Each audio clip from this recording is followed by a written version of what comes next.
This book was born from the author's concern seeing many people, especially the younger generation, feeling anxious, stressed, and easily offended by small things.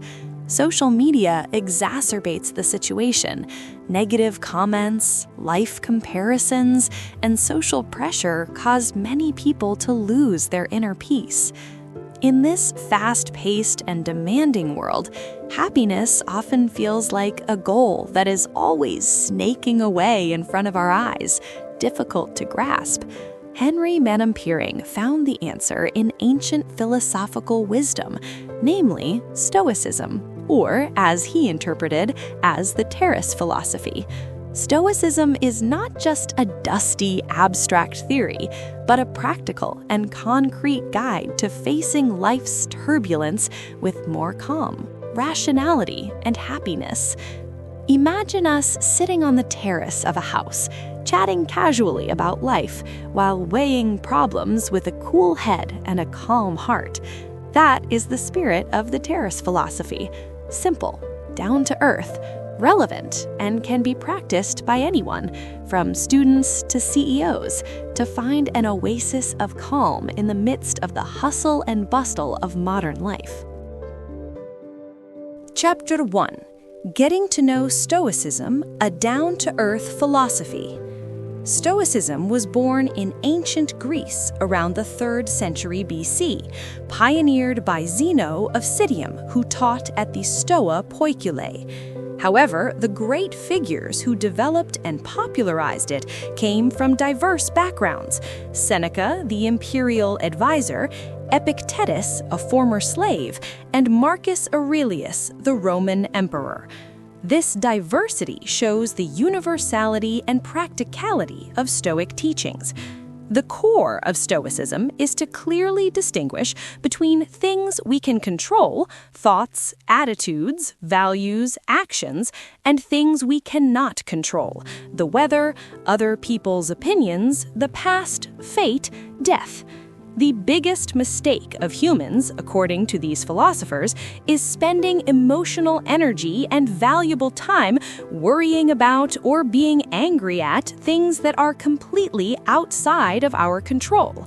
Stoicism teaches a simple wisdom: focus totally on what is within our control, namely our own response and character.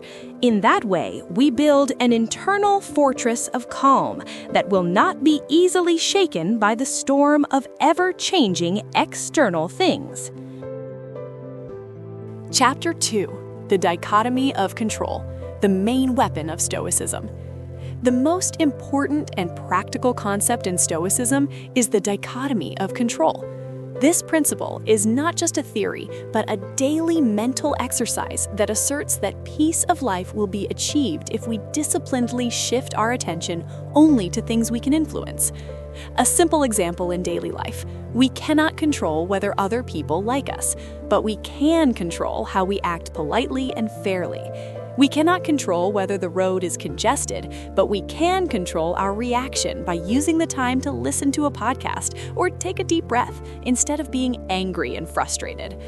By understanding and applying the dichotomy of control, we learn to accept reality as it is, without excessive emotional drama. For example, if an exam fails, our energy is shifted from mourning fate to focusing on improving study methods and trying harder at the next opportunity. This principle is a tool of liberation from useless worry. Chapter 3. Emotion and Perception, the Enemy Within the Mind. Stoicism emphasizes strongly that the source of our suffering does not come from the events themselves, but from the judgment and the way we interpret them.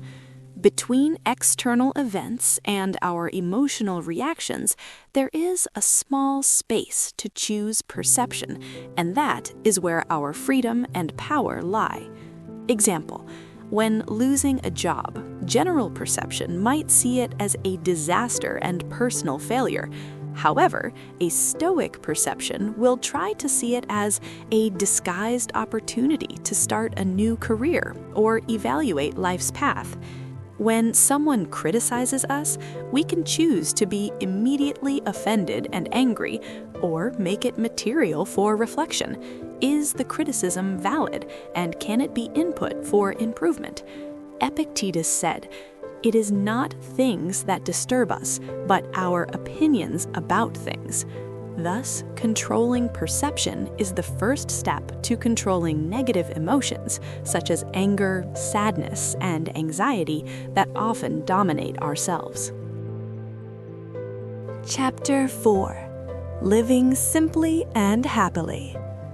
Stoicism teaches that true happiness, eudaimonia, does not depend on the accumulation of material things, praise, or fragile social status. Seneca, a philosopher who was also one of the richest people in Rome, emphasized that true wealth is inner freedom from dependence on those external things. Happiness comes from ownership of oneself. Practical example, we do not need to own a luxury car or the latest branded bag to feel worthy and satisfied. We can find deep satisfaction by enjoying a simple cup of coffee accompanied by gratitude, the pleasure of which may exceed expensive drinks in famous cafes. Simple living in a Stoic context does not mean living in poverty or torturing oneself, but rather a life that is not enslaved by endless desires and the search for validation from outside. This is an intentional life where we choose enough so that we are free. Chapter 5. Facing Difficulties and Death. Unlike many motivational teachings that only focus on success, Stoicism does not close its eyes or reject the bitter realities of life: difficulties, suffering, illness, and death. Instead, Stoicism invites us to bravely look at and accept all of that with our heads held high, seeing it as a natural part of human existence. Marcus Aurelius, a powerful emperor, reminded himself every day about death in Meditations, not to be pessimistic, but so that he could better appreciate and utilize every moment of life with full meaning. Example of application: when losing a loved one, that feeling of sadness is natural and human. However, Stoicism reminds us that impermanence is a natural law that will touch all creatures. This acceptance can prevent us from sinking into prolonged despair. Similarly, when facing a major failure, we can train ourselves to see it as a gymnasium of the soul, a training ground to strengthen our mental resilience and character. Chapter 6. Stoicism in the Modern Digital Era. Henry Manampiring emphasizes that Stoicism is actually very relevant and needed in this modern digital era. Technology, social media, career demands, and the complexity of relationships are often triggers for constant stress and anxiety. The Terrace Philosophy provides a clear lens to navigate this world. Example of applying Stoicism today. On social media, we can practice not being too influenced by likes, dislikes, or negative comments from strangers. Our focus is on things we can control, the quality of the content we share, and the good intentions behind it. At work, instead of excessive stress on uncertain results, we focus all energy on the process, maximum effort, and integrity in working. In family or romantic relationships, we stop trying hard to change other people and shift focus to our own attitude, communication, and boundaries. Stoicism here does not mean being passive or apathetic, but rather active and tough in controlling oneself so as not to be enslaved by things outside of us. Conclusion: the Terrace Philosophy as a way of life. The Terrace Philosophy is not just a philosophy book to be read and stored, but a practical, lifelong guide to building calm and mental resilience. By understanding the dichotomy of control as a foundation, we learn to manage perception, appreciate simple living, and accept reality with an open heart. Collectively, these principles form a framework that enables us to face the ups and downs of life more wisely, calmly, and with full dignity. The main message of Stoicism can be summarized. Focus persistently on things we can control, our actions and attitudes. Accept sincerely the things we cannot control, everything beyond that. Enjoy life simply with gratitude and full engagement in the present moment. By consistently practicing these principles, we gradually carve ourselves into stronger, calmer, and happier individuals, like the metaphor of sitting on the terrace of a house, enjoying the evening breeze in peace, observing the world passing by without needing to be burdened by things that are essentially not our business.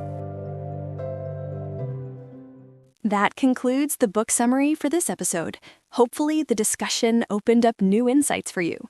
If you found this helpful, please like, share, and subscribe to support the channel. Thank you very much, and I'll see you in the next video.